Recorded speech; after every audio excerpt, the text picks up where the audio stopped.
केजरीवाल ने दी रमेश बिधूड़ी को तहे दिल से बधाई। प्रेस कॉन्फ्रेंस कर वजह भी खुद बताई। दिल्ली में आगामी विधानसभा चुनाव को लेकर सभी राजनीतिक पार्टियां एक दूसरे पर आरोप प्रत्यारोप लगाने का दौरा जारी है। इसी क्रम में शनिवार को पूर्व मुख्यमंत्री और आम आदमी पार्टी के राष्ट्रीय संयोजक अरविंद केजरीवाल ने एक प्रेस कॉन्फ्रेंस की और भाजपा पर तंज कसा।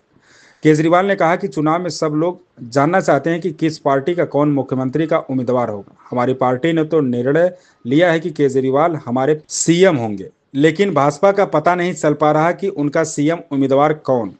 लेकिन शुक्रवार को दिल्ली में भाजपा सीईसी की बैठक हुई थी।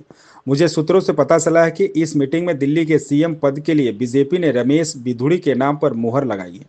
पार्टी एक दो दिन में नाम का औपचारिक ऐलान कर देगी। मैं तहे दिल से उन्हें मुबारकबाद देना चाहता हूं, भाजपा की तरफ से सीएम उम्मीदवार के लिए। प्रेस कॉन्फ्रेंस के दौरान अरविंद केजरीवाल ने रमेश बिधूड़ी से सवाल पूछे। उन्होंने कहा कि रमेश बिधूड़ी बताएं कि उन्होंने बतौर सांसद 10 साल में दिल्ली वासियों के लिए क्या क्या काम किया, उनका दिल्ली के लिए क्या विजन है, वे दिल्ली के लिए और क्या क्या काम करेंगे। जब उनके नाम का औपचारिक रूप से ऐलान हो जाए तो एक दिन आप बीजेपी के सीएम उम्मीदवारों के बीच सार्वजनिक रूप से डिबेट होना चाहिए। ऐसा बताया जा रहा है सूत्रों के मुताबिक कि एक दो दिन में औपचारिक रूप से रमेश बिधूड़ी जी के नाम का ऐलान कर दिया जाएगा। मैं तहे दिल से रमेश बिधूड़ी जी को बधाई देना चाहता हूं भारतीय जनता पार्टी के सीएम उम्मीदवार बनने के लिए।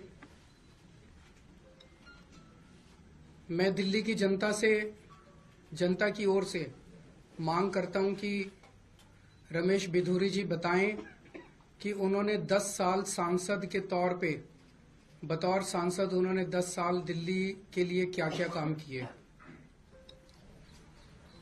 वो दिल्ली की जनता को बताएं कि उनका विजन क्या है दिल्ली को लेके, वो दिल्ली में और क्या क्या काम करेंगे। अगर उनको दिल्ली के लोगों के लिए उनका विजन क्या है वो ये साफ साफ बताएं दिल्ली के लोगों को।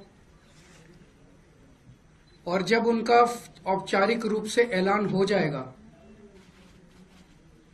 तो जनतंत्र को सुदृढ़ करने के लिए मैं ये भी चाहूंगा कि उनके औपचारिक नाम का ऐलान होने के बाद एक दिन दिल्ली के लोगों के सामने, देश के लोगों के सामने, सारे मीडिया के सामने आम आदमी पार्टी और भारतीय जनता पार्टी के रमेश बिधूड़ी जी के जो भी सीएम कैंडिडेट होगा उनके बीच में एक सार्वजनिक डिबेट होना चाहिए जिसमें जनता देख सके कि वोट इसको देना है कि उसको देना है, इसने क्या काम किया, उसने क्या काम किया, इसका क्या विजन है, उसका क्या विजन है। तो हम इंतजार करेंगे एक दो दिन में शायद रमेश बिधूड़ी जी का औपचारिक ऐलान हो जाएगा। उसके बाद फिर हम आगे देखते हैं क्या होता है। अगर कोई प्रश्न है आपके तो क्या आप ये फैसला सही मानते हो? मतलब आपको लगता है वो सही जनता तय करेगी कि कौन सही है कौन गलत है। मैं तो कौन होता हूँ। हाँ जी, सूत्रों से जैसे 11,000 वोट जो शादरा में कट रहे थे वो हमें उनके अंदर के लोगों ने लाके दिए थे सारे कागज। तो उनकी पार्टी में बहुत चाहने वाले हैं हमारे, तो जो हमें अंदर से बताते रहते हैं कि उनकी पार्टी में क्या चल रहा है।